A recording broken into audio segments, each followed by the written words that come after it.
آج ہمارے سامنے صرف ایک آیت نہیں بلکہ مؤثر ابلاغ یعنی جسے کہتے ہیں افیکٹو کمیونیکیشن، اس کا ایک مکمل فریم ورک ہے۔ یہ قرآن مجید کی سورۃ الاعراف کی آیت نمبر 68 ہے۔ اکثر ہم یہ سوچتے ہیں کہ کسی پیغام کو طاقتور بنانے کے لیے الفاظ کا بہترین ہونا ضروری ہے، لیکن یہ آیت بتاتی ہے کہ کہانی اس سے کئی زیادہ گہری ہے۔ یہ بتاتی ہے کہ کسی بھی پیغام کو دل تک پہنچانے کے لیے صرف اچھے الفاظ ہی نہیں بلکہ کردار، نیت اور تعلق یہ سب بھی ضروری ہے۔ تو آج ہم اسی فریم ورک کو ڈیکوڈ کرنے کی کوشش کریں گے۔ گفتگو شروع کرنے سے پہلے آئیے اس آیت کو سنتے ہیں۔ بالکل، یہ آیت اپنے اندر ابلاغ کا ایک مکمل ضابطہ رکھتی ہے۔ اعوذ باللہ من الشیطان الرجیم، بسم اللہ الرحمن الرحیم۔ ابلغکم رسالات ربی وانا لکم ناصح امین۔ میں تم تک اپنے رب کے پیغامات پہنچاتا ہوں اور میں تمہارے لیے ایک مخلص، خیرخواہ اور امانت دار ہوں۔ ٹھیک ہے، تو آئیے اس فریم ورک کے پہلے حصے کو دیکھتے ہیں۔ ابلغکم رسالات ربی، میں تم تک اپنے رب کے پیغامات پہنچاتا ہوں۔ یہاں پہلا لفظ ہی بہت دلچسپ ہے، ابلغکم۔ عام طور پر ہم کہتے ہیں میں تمہیں بتاتا ہوں یا میں کہتا ہوں، لیکن یہاں یہ لفظ استعمال ہوا ہے۔ اس میں کیا خاص بات ہے؟ یہ ایک بہت اچھا سوال ہے کیونکہ یہیں سے اس فریم ورک کی بنیاد رکھی جاتی ہے۔ لفظ ابلغکم عربی کے لفظ بلاغ سے نکلا ہے، جس کا مطلب صرف اطلاع دینا نہیں بلکہ کسی چیز کو اس کی منزل مقصود تک مکمل اور صحیح حالت میں پہنچانا ہے۔ اچھا، اسے یوں سمجھیں کہ ایک ہوتا ہے کسی کو ای میل بھیج دینا اور دوسرا ہوتا ہے ایک سیکیور ڈیٹا پیکٹ بھیجنا، جو اس بات کی ضمانت دے کہ معلومات راستے میں نہ بدلی ہیں نہ کم ہوئی ہیں اور وصول کرنے والے تک بالکل اسی حالت میں پہنچی ہیں جس میں بھیجی گئی تھیں۔ واہ، یہاں پیغام رساں یہی کہہ رہا ہے کہ میں صرف بول نہیں رہا، میں ایک ذمہ داری نبھا رہا ہوں کہ پیغام کی روح اور اس کے الفاظ دونوں بغیر کسی تبدیلی کے آپ تک پہنچے۔ واہ، یہ تو بہت گہری بات ہے۔ تو یہ پیغام کی انٹیگریٹی، اس کی سالمیت کی گارنٹی ہے۔ جی بالکل، سالمیت کی۔ اور پھر فوراً بعد آتا ہے رسالت ربی، یعنی میرے رب کے پیغامات۔ اس سے پیغام کا اختیار، اس کی اتھارٹی تو فوراً قائم ہو جاتی ہے۔ فوراً؟ یعنی پیغام رساں یہ واضح کر رہا ہے کہ یہ میری ذاتی رائے نہیں، میرا فلسفہ یا میری کوئی تھیری نہیں ہے۔ اس کا سورس، اس کا منبع خود رب کی ذات ہے۔ بالکل، اور یہاں ایک اور دلچسپ پہلو یہ ہے کہ رسالت کی جگہ رسالات یعنی جمع کا صیغہ استعمال ہوا ہے۔ اچھا، اس کا مطلب ہے کہ یہ کوئی ایک حکم یا ایک بات نہیں بلکہ رہنمائی کا ایک مکمل ایک جامع نظام ہے۔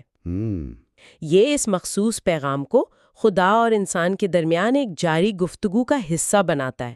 اور لفظ رب کا انتخاب بھی بہت اہم ہے، خالق یا مالک بھی کہا جا سکتا تھا۔ صحیح۔ لیکن رب میں پرورش، دیکھ بھال اور رہنمائی کا پہلو نمایاں ہے۔ جب پیغام رساں کہتا ہے میرے رب، تو وہ پیغام کے ساتھ اپنا ذاتی گہرا تعلق بھی ظاہر کرتا ہے۔ یہ اس بات کا ثبوت ہے کہ وہ خود اس پیغام پر پختہ یقین رکھتا ہے۔ یہ بات تو واضح ہو گئی کہ پیغام کا ذریعہ سب سے مستند ہے اور اسے پوری طرح پہنچایا جا رہا ہے۔ لیکن جو چیز مجھے یہاں واقعی سوچنے پر مجبور کرتی ہے وہ اگلا حصہ ہے، وَأَنَا لَكُمْ، اور میں تمہارے لیے ہوں۔ یہ جملہ اچانک لہجہ بدل دیتا ہے۔ ایک خدائی پیغام کی عظمت سے ہٹ کر ایک بہت ہی ذاتی، بہت ہی انسانی تعلق کی بات کرتا ہے۔ اس کی کیا اہمیت ہے؟ یہ اس پورے فریم ورک کا سب سے اہم موڑ ہے۔ یہ وہ پل ہے جو خدائی پیغام اور انسانی مخاطب کے درمیان جو فاصلہ ہے اسے ختم کرتا ہے۔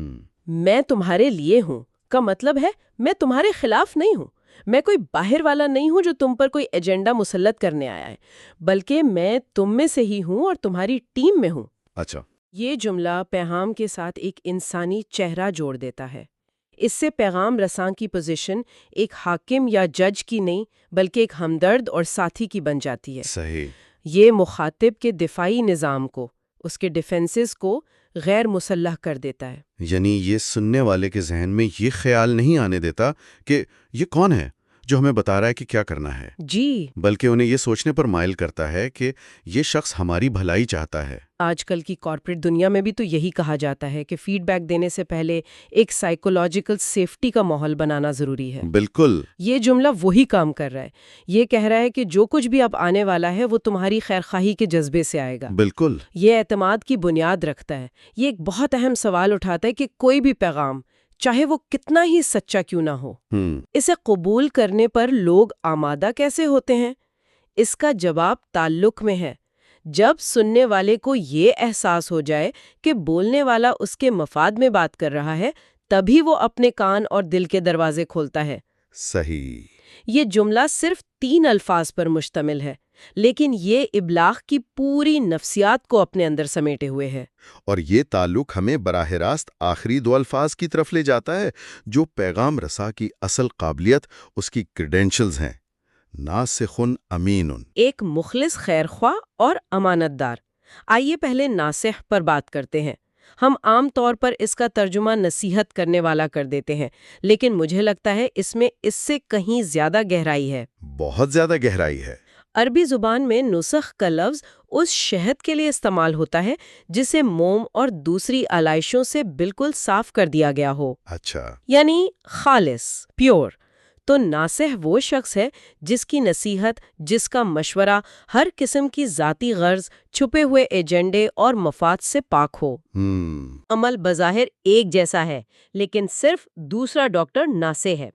پیغام رساں یہاں یہ کہہ رہا ہے کہ میرا اس میں کوئی ذاتی فائدہ نہیں، یہ سب کچھ صرف اور صرف تمہارے لیے ہے۔ تو یہ صرف یہ نہیں کہ یہ کچھ معلومات ہیں، بلکہ یہ ہے کہ یہ وہ چیز ہے جو میں تمہاری بھلائی کی حقیقی فکر کی وجہ سے تم سے بانٹ رہی ہوں۔ بالکل۔ یہ پیغام کے کیا، واٹ سے زیادہ اس کے کیوں، وائے پر زور دیتا ہے۔ جی ہاں۔ یہ ابلاغ کو ایک خشک حقیقت سے ایک گرم جوش اور ہمدردانہ دعوت میں بدل دیتا ہے۔ اور اس کے ساتھ ہی دوسرا لفظ ہے امین، قابل اعتماد۔ جی ہاں، امین یعنی وہ شخص جس پر بھروسہ کیا جا سکے، جو امانت میں خیانت نہ کرے۔ پیغام کے معاملے میں اس کا مطلب ہے کہ وہ نہ تو پیغام میں کوئی لفظ اپنی طرف سے شامل کرے گا، نہ کم کرے گا، اور نہ ہی اس کی غلط تشریح کرے گا۔ صحیح۔ لیکن امین ہونے کا مطلب صرف پیغام کی ترسیل میں ایمانداری نہیں ہے، یہ پیغام رساں کے پورے کردار کی گواہی ہے۔ اچھا۔ اس کا مطلب ہے کہ اس کی زندگی، اس کا ماضی، اس کے معاملات، سب اس کی سچائی اور دیانتداری کی گواہی دیتے ہیں۔ وہ جو کہتا ہے وہی کرتا ہے۔ یہ تو ساخت یعنی کریڈیبلٹی کی بات ہو گئی۔ جی۔ آج کل کے دور میں جہاں فیک نیوز اور مس انفارمیشن کا سیلاب ہے، یہ امین ہونے کا اصول تو شاید سب سے اہم ہو گیا ہے۔ بے شک۔ یہ ایک برانڈ کی طرح ہے جس کی ساخت برسوں کی ایمانداری سے بنتی ہے۔ اگر لوگوں کو آپ پر بھروسہ نہیں تو آپ چاہے کتنی ہی سچی بات کیوں نہ کہیں، وہ اسے شک کی نظر سے ہی دیکھیں گے۔ ایسا ہی ہے۔ اور پیغام رساں صرف پیغام نہیں لا رہا، وہ اپنی پوری زندگی کی کمائی ہوئی ساخت کو بھی داؤ پر لگا رہا ہے۔ آپ نے بالکل صحیح نقطہ پکڑا ہے۔ یہی اس فریم ورک کا کلائمیکس ہے۔ اب ان چاروں عناصر کو ایک ساتھ جوڑ کر دیکھیں۔ مستند ذریعہ، پیغام میرے رب کی طرف سے ہے۔ مکمل ترسیل، ابلغکم، یعنی بغیر کمی بیشی کے پہنچایا جا رہا ہے۔ خالص نیت، پیغام رساں ایک ناصح ہے، اس کا کوئی ذاتی مفاد نہیں۔ قابل اعتماد کردار، وہ امین ہے، اس کی پوری زندگی اس کی سچائی کی گواہ ہے۔ جب یہ چاروں ستون اپنی جگہ پر کھڑے ہوتے ہیں تو ابلاغ کی ایک ایسی عمارت تعمیر ہوتی ہے جسے جھٹلانا تقریباً ناممکن ہو جاتا ہے۔ ایک منٹ، یہ چاروں صفات تو بہت اچھی ہیں، لیکن کیا یہ تھوڑی مثالی یعنی آئیڈیلسٹک نہیں ہے؟ آج کی دنیا تو بہت سینیکل ہے۔ اگر کوئی اتنی صفائی اور خلوص سے بات کرے تو لوگ اسے کمزور یا سادہ لو سمجھ سکتے ہیں۔ کیا یہ ماڈل آج بھی کام کرتا ہے؟ یہ ایک بہت اہم چیلنج ہے۔ میرا خیال ہے کہ یہ ماڈل آج پہلے سے بھی زیادہ متعلقہ یعنی ریلیونٹ ہے۔ کیسے؟ کیونکہ آج شور بہت زیادہ ہے، ہر کوئی کچھ نہ کچھ بیچنے کی کوشش کر رہا ہے، چاہے وہ کوئی پروڈکٹ ہو، کوئی نظریہ ہو یا اپنی ذات۔ اس شور میں لوگ سادگی، خلوص اور دیانتداری کو ترستے ہیں۔ شروع میں شاید لوگ شک کریں، لیکن طویل مدت میں، لانگ رن میں، صرف وہی آواز سنی جاتی ہے جس کے پیچھے ایک امین کردار اور ناصح نیت ہو۔ صحیح۔ اعتماد آج کے دور کی سب سے نایاب اور سب سے قیمتی کرنسی ہے۔ یہ ماڈل ہمیں بتاتا ہے کہ اعتماد کیسے کمایا جاتا ہے۔ یہ کوئی شارٹ کٹ نہیں ہے، یہ کردار سازی کا ایک طویل سفر ہے۔ واہ، تو یہ صرف پیغام نہیں، یہ ایک مکمل پیکج ہے، ذریعہ، ترسیل، نیت اور کردار۔ بالکل۔ جب یہ چاروں چیزیں ایک ساتھ آتی ہیں تبھی بات بنتی ہے۔ یہ تو کسی بھی لیڈر، استاد، والدین یا پبلک سپیکر کے لیے ایک چیک لسٹ کی طرح ہے۔ کیا میرا پیغام کسی مستند علم پر مبنی ہے؟ کیا میں اسے صحیح طریقے سے پہنچا رہی ہوں؟ کیا میری نیت واقعی دوسرے کی بھلائی ہے؟ اور کیا میرا اپنا کردار میری باتوں کی تائید کرتا ہے؟ جی، اگر ان میں سے ایک بھی چیز غائب ہو تو پورا ابلاغ کمزور پڑ جاتا ہے۔ بالکل۔ سوچیں، اگر ذریعہ مستند نہ ہو تو وہ پروپیگنڈا بن جاتا ہے۔ صحیح۔ اگر نیت خالص نہ ہو تو وہ مینیپولیشن کہلاتی ہے۔ اگر کردار قابل اعتماد نہ ہو تو لوگ پیغام رسا کو ہی مسترد کر دیتے ہیں، چاہے پیغام کتنا ہی اچھا کیوں نہ ہو، چاہے بات کتنی ہی سچی کیوں نہ ہو۔ جی۔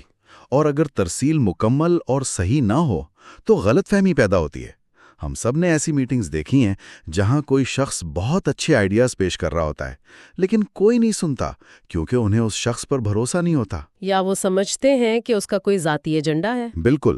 وہ شخص شاید امین یا ناصح نہیں سمجھا جاتا۔ یہ آیت اسی انسانی حقیقت کی طرف اشارہ کر رہی ہے۔ تو ہم نے صرف ایک آیت پر غور کیا لیکن اس نے ابلاغ، اعتماد اور رہنمائی کا ایک اتنا گہرا اور عملی ڈھانچہ ہمارے سامنے کھول دیا ہے۔ یہ صرف یہ نہیں ہے کہ کیا کہا گیا بلکہ یہ بھی ہے کہ کس نے کہا، کیوں کہا اور کیسے کہا۔ جی۔ یہ چاروں چیزیں مل کر پیغام کی اصل قوت بنتی ہیں۔ یہ ایک سادہ حکم سے آگے بڑھ کر خلوص اور اعتماد پر مبنی ایک رشتے کی طرف لے جاتا ہے۔ یہ آیت صرف ایک اعلان نہیں ہے بلکہ ایک رشتے کی بنیاد ہے جو پیغام رساں اپنے سننے والوں کے ساتھ قائم کرنا چاہتا ہے۔ ایک ایسا رشتہ جو سچائی، خلوص اور خیر خواہی پر مبنی ہو۔ یہ ہمیں سکھاتی ہے کہ مؤثر ابلاغ صرف الفاظ کا کھیل نہیں، یہ کردار، نیت اور ذمہ داری کا معاملہ ہے۔ اور یہ ہمیں سوچنے کے لیے ایک آخری نقطے پر چھوڑ جاتا ہے۔ ہم اپنی زندگیوں میں جب کوئی اہم بات دوسروں تک پہنچانا چاہتے ہیں، چاہے وہ دفتر میں اپنے ساتھی ہوں، گھر میں ہمارے بچے ہوں یا معاشرے میں کوئی بڑا پیغام ہو، جی، تو ہم کتنی بار ان تمام عناصر پر غور کرتے ہیں؟ ہم اکثر صرف اپنی دلیلوں کو مضبوط کرنے اور الفاظ کو خوبصورت بنانے پر توجہ دیتے ہیں، جبکہ اصل سوال یہ ہے کہ کیا ہم خود اس پیغام کے قابل اعتماد نمائندے ہیں؟ کیا ہماری نیت آئینے کی طرح صاف ہے؟ اور کیا ہم نے یہ واضح کیا ہے کہ ہم ان کے خلاف نہیں بلکہ ان کے لیے ہیں؟ یہ آیت ہمیں یاد دلاتی ہے کہ سچی بات کو بھی سچے، مخلص اور قابل اعتماد لوگوں کی ضرورت ہوتی ہے تاکہ وہ دلوں تک پہنچ سکے۔ صحیح۔ پیغام کا سفر الفاظ سے شروع ہوتا ہے لیکن اس کی منزل کردار سے طے ہوتی ہے۔ تو پیغام یہ ہے کہ اگر آپ چاہتے ہیں کہ آپ کی بات سنی جائے تو صرف یہ مت سوچیں کہ آپ کو کیا کہنا ہے، یہ سوچیں کہ آپ کو کیا بننا ہے، ایک ناصح، ایک امین،